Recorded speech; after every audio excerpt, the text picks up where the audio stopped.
Becoming American was never my cup of tea. Even now, when my children tell me I'm pronouncing an English word wrong, I'm reminded of just how Filipino I am. So many times I've been measured up by my brown skin, thick accent, and ability to roll lumpias. I don't really blame people for not knowing much about my culture because it's rarely ever taught in American public schools. I myself knew almost nothing about the U.S. before I came here. Only rumors that make up this idea of the American dream. Maybe that's what makes my story so common. The fact that my journey entails the yearning for better opportunity in land I knew nothing about. It's been 28 years since I first left the Philippines. And 28 years ago, I would have never guessed I'd be missing the hot, sticky air of Quezon City or the sweet smell of sun-ripened Cebuano mangoes. If I was home,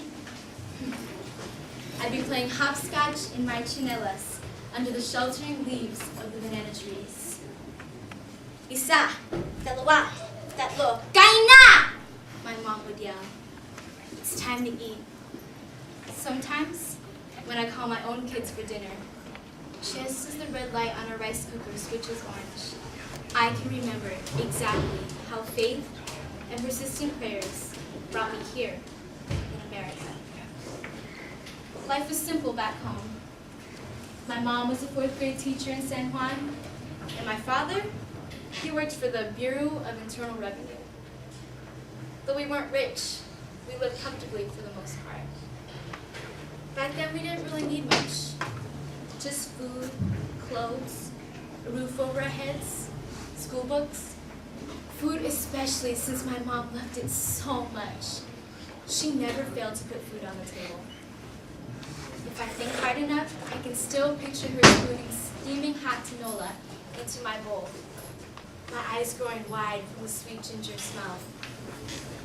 I remember whenever we didn't have enough money to buy more than one food choice for the family, she would go down to the shop and pawn her jewelry, and at the end of the month, when all her debts were paid off, she would head right back down to that shop and buy them back.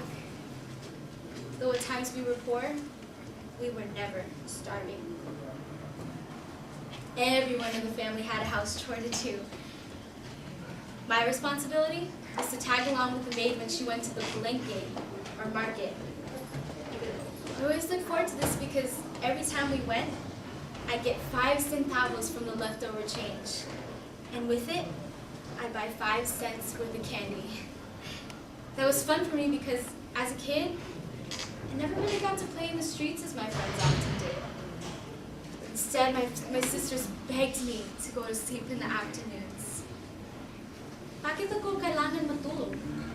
Why do I have to sleep? I would ask them. So we can remove the lice from your head, Annie, they would tell me. Like a good younger sister should, I listened. And years later, when they told me to come to America, I listened then, too. My journey to the U.S. began when my sister Helen, the eldest one, decided to leave home for better teaching opportunities in the U.S. She was 29 at the time, and I was only in the 2nd grade. I remember how sad my father was that day my sister left. Little did we know it would be the very thing that convinced him to start going to church. A series of changes began to occur, and some of them you could even call miracles. From then on, there was more financial support for the family, enough for the rest of us to go to college. And when you're talking about 9 kids, that's a lot of money. Every month, my sister would send letters, sometimes clothes home, along with money from her house in San Francisco. We missed her dearly, but I knew that one day, I'd get to come and taste the life she was already living. Little by little, my family started to immigrate to America.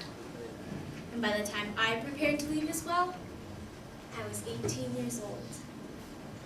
My departure from the Philippines wasn't as adventurous as I expected. Sure, I was sad to leave my home and my friends, but it was simple. We packed up our things, took what we could, and left.